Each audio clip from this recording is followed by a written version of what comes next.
दोस्तों, मेरा नाम है शत्रुघ्न गौतम। आप सभी मित्रों का मेरे यूट्यूब चैनल पे स्वागत है। आज की एक बहुत ही बड़ी खबर है।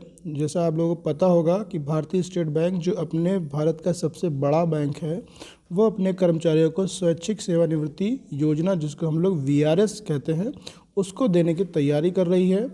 तो इस वीडियो में हम लोग समझेंगे कि वीआरएस क्या होता है, कैसे दिया जाता है, क्यों कंपनियां वीआरएस देती हैं और किस किस एज ग्रुप के लोग इससे इफ़ेक्टेड होंगे और क्या इनके नियम होते हैं। तो सारी कुछ जानकारी आपको मिलेगी इस वीडियो में। बने रहिए हमारे चैनल पे। अगर पहली बार आए हैं हमारे चैनल पे तो प्लीज़ इसको लाइक करें, शेयर करें और सब्सक्राइब करना बिल्कुल मत भूलें, क्योंकि यहाँ मिलता है आपको क्वालिटी वीडियो विश्वास के साथ। तो चलिए देख लेते हैं जो न्यूज़ है। देश का सबसे बड़ा कर्जदाता बैंक भारतीय स्टेट बैंक आरबीआई एसबीआई अपने कर्मचारियों के लिए स्वैच्छिक सेवानिवृत्ति योजना, जिसको हम लोग कहते हैं वीआरएस, लाने की तैयारी में है। सूत्रों का कहना है कि सेकेंड इनिंग्स टैब वीआरएस 2020 के नाम से इस योजना का मसौदा तैयार किया गया है और इस बैंक के निदेशक बोर्ड की अनुमति की दरकार है। बैंक वीआरएस के माध्यम से खर्च में कटौती करना चाहता है। इसके पास इस वर्ष मार्च के आखिर में 2.49 लाख कर्मचारी थे, करीब 2.5 लाख कर्मचारी थे, और जिसमें से ये लगभग 30,190 कर्मचारियों को वीआरएस देने की योजना बना रही है। तो अभी आपको मैं बताना चाहूँगा कि वीआरएस होता क्या है। तो इसकी एक डिफिनेशन देख लेते हैं छोटी सी। वीआरएस को हम लोग कहते हैं वॉलंटरी रिटायरमेंट स्कीम, वीआरएस, यानी कि स्वैच्छिक सेवा निवृत्ति। ये एक ऐसा मेथड होता है जिसके माध्यम से कंपनी अपने सरप्लस स्टाफ को रिड्यूस करती है। कंपनी रिड्यूस्ड सरप्लस स्टाफ, यानी कि जो उनको लगता है कि एक्स्ट्रा स्टाफ है, उसको हटाने का काम इसके तहत किया जाता है। This mode has come about in India as labour law do not permit direct retrenchment of the ununionised employees. तो ये एक तरीके से लेबर लॉ होता है जिसके तहत ये कंपनियां इस पे सरप्लस स्टाफ को हटाने का काम करती हैं। और इसकी जो वीआरएस अप्लाई करने का जो एम्प्लॉय का होता है टाइम होता है, वो मोस्टली 10 ईयर उनकी सर्विस होना चाहिए या 40 ईयर उनका एज होना चाहिए। तो ये तो प्राइवेट सेक्टर के लिए है। लेकिन जो एसबीआई अपने उसमें मसौदे में तैयार कर रहा है, वो कर रहा है 25 साल की सर्विस और 55 साल की उम्र। अगर आप इन दोनों के किसी भी कैटेगरी में आप आए हैं, या तो आपकी 25 साल सर्विस हो चुकी हो या 55 साल की आपकी एज हो चुकी हो, जो भी पहले होगा, ऐसे कैंडिडेट्स को वीआरएस देने जाने की तैयारी की जा रही है।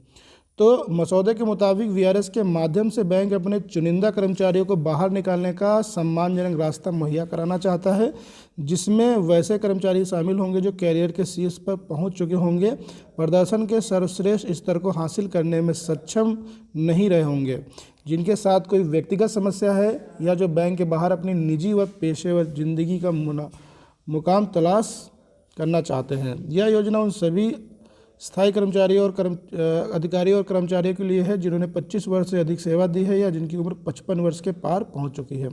मसौदे में कहा गया है कि योजना 1 दिसंबर से अगले वर्ष फरवरी के अंत तक खोली जाएगी।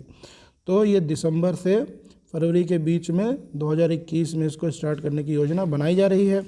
एसबीआई के इस मसौदे के मुताबिक अगर पात्र कर्मचारियों में से 30% ने वीआरएस के लिए आवेदन किया, तो इस वर्ष जुलाई की सैलरी के आधार पर बैंक को शुद्ध रूप से 1,662.86 करोड़ रुपए की बचत होगी। तो कहीं ना कहीं अपना आर्थिक बोझ कम करने के लिए ये बैंक कदम उठाना चाह रही है, ताकि ज़्यादा कर्मचारियों को वेतन ना देना पड़े। जिन कर्मचारियों का वीआरएस आवेदन स्वीकार कर लिया जाएगा, उन्हें सेवानिवृत्ति की बाकी अवधि के लिए आखिरी वेतन का 50% हिस्सा दे दिया जाएगा। हालांकि यह रकम उनके 18 महीनों के वेतन से अधिक नहीं होगी। इसके अलावा उन्हें gratuity pension, PF and medical से संबंधित सुविधाएँ मिलती रहेंगी। दिसंबर से अगले वर्ष फरवरी आखिर तक यह योजना शुरू की जाएगी। अब हम आपको बताएंगे कि क्या होता है वीआरएस। वीआरएस का संबंध प्रमुख रूप से कर्मचारियों से होता है या सभी संस्थाओं पर लागू होता है, सरकारी हो या गैर सरकारी। इसके द्वारा कर्मचारियों को कंपनी आवश्यकता अनुसार रिटायर कर सकती है। इसमें सिर्फ पुराने कर्मचारियों को ही रिटायरमेंट दिया जा सकता है, नए कर्मचारियों के लिए नियम के अंतर्गत नहीं आते हैं। इसलिए देश के प्रत्येक कर्मचारियों को वीआरएस के बारे में पूर्ण जानकारी होना चाहिए। आपको यहाँ पर वीआरएस में क्या होता है, इसका फुल फॉर्म क्या होता है, इसके बारे में पूरी जानकारी दी जा रही है। इसके अतिरिक्त कर्मचारियों को कम करने के लिए कंपनियों द्वारा इस्तेमाल किया जाने वाला नियम भी वीआरएस के अंतर्गत आता है। वर्तमान व्यावसायिक परिदृश्य में एक संगठन में मानव शक्ति के अधिकार का आधार बनने वाली प्रतिस्पर्धा को पूरा करने के लिए एक महत्वपूर्ण प्रबंधन रणनीति बनाई गई है। वीआरएस कर्मचारियों की मौजूदा ताकत में कमी लाने के लिए सबसे मानवीय तकनीकी मानी जाती है। यह अब एक सामान्य पद्धति है जो अतिरिक्त जनशक्ति को बांटने और संगठन में सुधार करने के उपयोग में लाया जा सकता है। कंपनी से स्वेच्छा से रिटायर करने के लिए कर्मचारियों को मनाने के लिए एक अच्छा सबसे सरल नियम है। इसके अलावा इसे गोल्ड हैंड शेक के रूप में भी माना जाता है, क्योंकि यह कर्मचारियों को सही से छांटने का एक बहुत ही बेहतरीन रास्ता है। तो ये जो विचार हैं ये एक कंपनी और एक संस्था के लिए हैं जो घाटे में जा रही है या जिसके पास पैसा नहीं है कर्मचारियों को देने के लिए, ये ऐसा वो सोचते हैं, जबकि कर्मचारियों का इसमें कोई फ़ायदा नहीं है। वीआरएस का अगर फुल फॉर्म देखें तो इसको बोलते हैं वॉलंटरी रिटायरमेंट स्कीम। इस हिंदी में हम लोग स्वैच्छिक सेवानिवृत्ति योजना कहते हैं।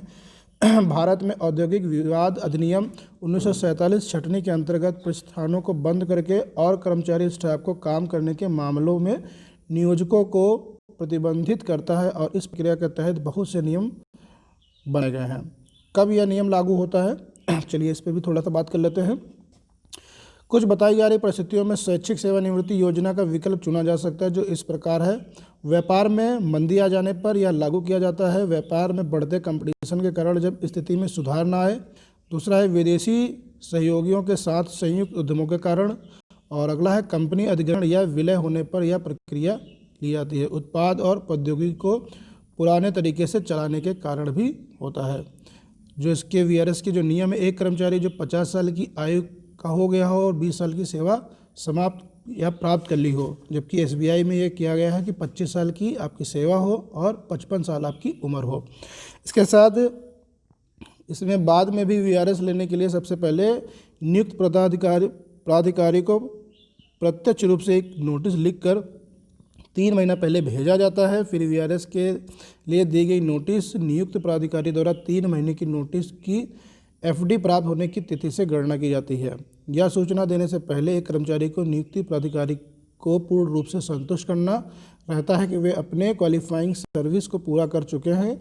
जब नियुक्ता पूर्ण रूप से संतुष्ट हो जाएगा कि कर्मचारी 20 या 25 वर्ष पूरा कर लिया है तो वीआरएस दे सकते हैं और कर्मचारी वीआरएस ले सकते हैं। तो वीआरएस का कोई लाभ तो हमें यहाँ पे नहीं दिख रहा है। इसमें लाभ ये हो सकता है अगर उस डिपार्टमेंट में आपके वीआरएस लेने से आपके बच्चों को या फैमिली में किसी को जॉब लग रही है तो वीआरएस लेना ठीक है, लेकिन डिपार्टमेंट केवल अपने लाभ के लिए ये वीआरएस अगर कर्मचारियों को ज़बरदस्ती थोप रहा है तो इसका विरोध करना चाहिए। सभी संगठन, सभी शिक्षक हो, चाहे वो किसी भी विभाग के सरकारी कर्मचारी हैं, वो सबको एकता के साथ एक संगठन के माध्यम से इसका विरोध करना चाहिए। वीडियो पसंद है तो प्लीज़ इसको लाइक करें, शेयर करें, हमारे चैनल को सब्सक्राइब करना बिल्कुल मत भूलें। Thank you for watching this video.